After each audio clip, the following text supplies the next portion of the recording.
Thank you for everything that you've done. Thank you for your friendship. Thank you for all the people that you've introduced us to throughout the years that we've gotten to know each other. Those are some big shoes to fill based on who you just compared me to, but hopefully we can do that.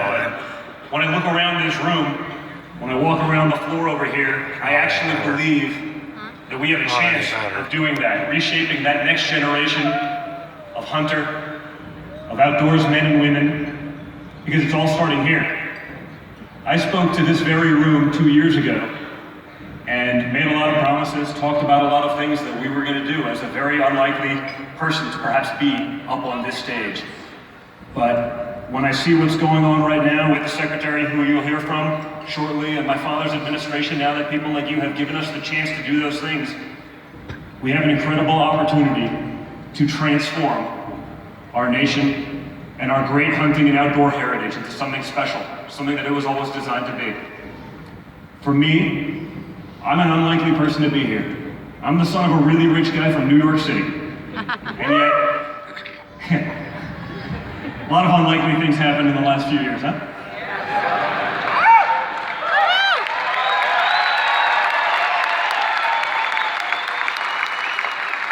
The one thing he lied about, he said, we would win so much that we'd get sick of it, but I'm not sick of winning yet.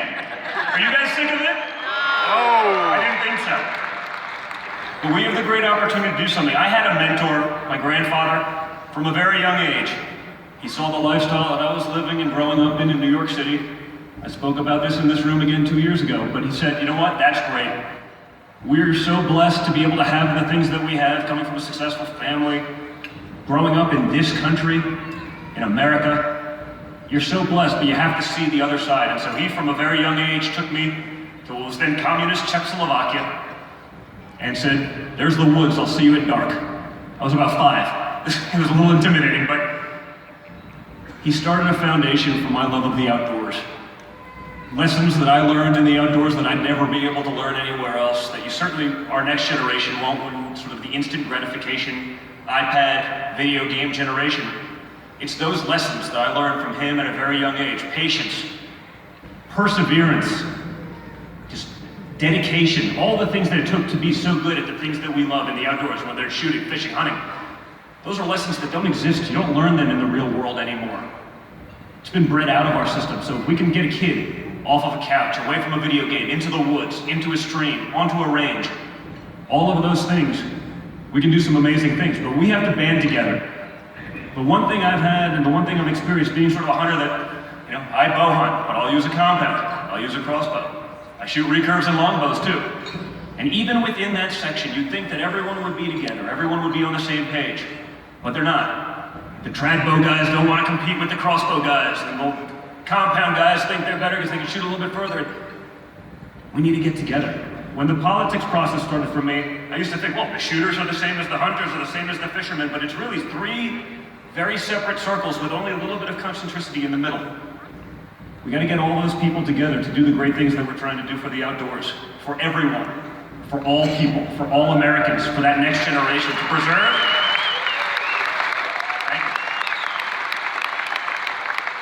To preserve the great habitat that we have.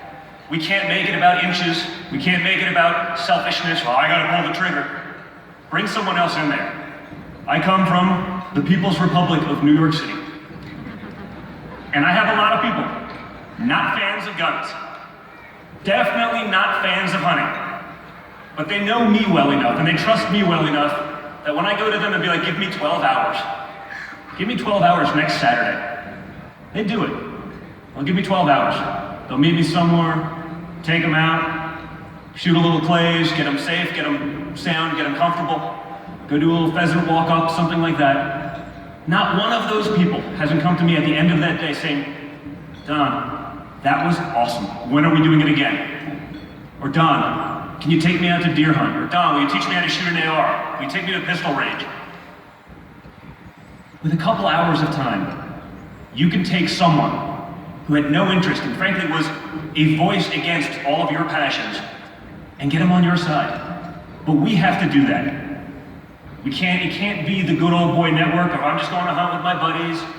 We're just doing this. You got to get your kids in it. Got to get your wives, girlfriends, everyone in it. and together we can do great things. If we unite our voice as outdoors men and women, there's nothing that can stop us. But again, we have a lot of factions. The other side, their passion is fighting and trying to kill our passion, trying to eliminate our access, trying to false propaganda campaigns. I've seen that when I see the work that the secretary is doing. And then I look at some of these campaigns of these sort of fake hunting groups, hunting groups in name only. Well, they don't want any access. They don't want anything. They love landlocked public land because they land their helicopters in there and they can say they're hunting public land, but they're not, really. They say about all the land that's been sold off. The secretary and my father's administration have sold off. I'm like, weird, that's weird. I don't see any. I haven't seen any for sale signs. Haven't seen an inch of land. No, it's happening. They're doing it. No, they're not. They're not doing it. What they have done, though, is increased access. They've opened up roads that have been unmaintained for years so that you can take your kid out into the wild, that you can have access to millions of acres of land that were effectively blocked off from human hands and feet for generations. That's what they're doing so that we can pass this great tradition on to the next generation. So I'm proud to have been a part of getting that team in place and fulfilling the promises. But before you believe a lot of those propaganda campaigns that are out there, do some research. See what they're actually doing. Don't just take the other people's word for it. Look it up, get involved, get your friends involved, be a mentor. And if we do all those things, we can do some incredible stuff and we can make sure that this will exist. Not just for us in our lifetimes, but for our children and grandchildren. And that's what matters. Tonight, thank you. Tonight I have the great pleasure of introducing a good friend. Speaker of the House here in Utah, Greg Hughes. Greg was one of the first people to come out for us and campaign aggressively for us in Utah. By the way, back before, hey, wait a minute, he's actually going to do this thing. This was early in the primaries when it wasn't necessarily so popular. Greg was a fighter. Greg had conviction. Greg picked a side and stuck with it through thick and thin. There was no flip-flopping. There was no ambiguity. He was a friend. He was loyal. He's great for the state of Utah. Now, before I get Greg up here to speak and to introduce our actual keynote speaker, I got to tell a little story about Greg Hughes. We are at the Republican National Convention 2 years ago. And Greg thought it would be funny to pretend to assault me walking through the crowds of the National Convention. What Greg didn't realize was there were like 7 security guys that threw Greg onto the floor and almost killed him. It was rather funny, but Greg learned that one the hard way and he hasn't made the mistake since. But it's my great pleasure to introduce a great Utah, a great American, and a great friend. Speaker of the House, Greg Hughes. Come up here, buddy.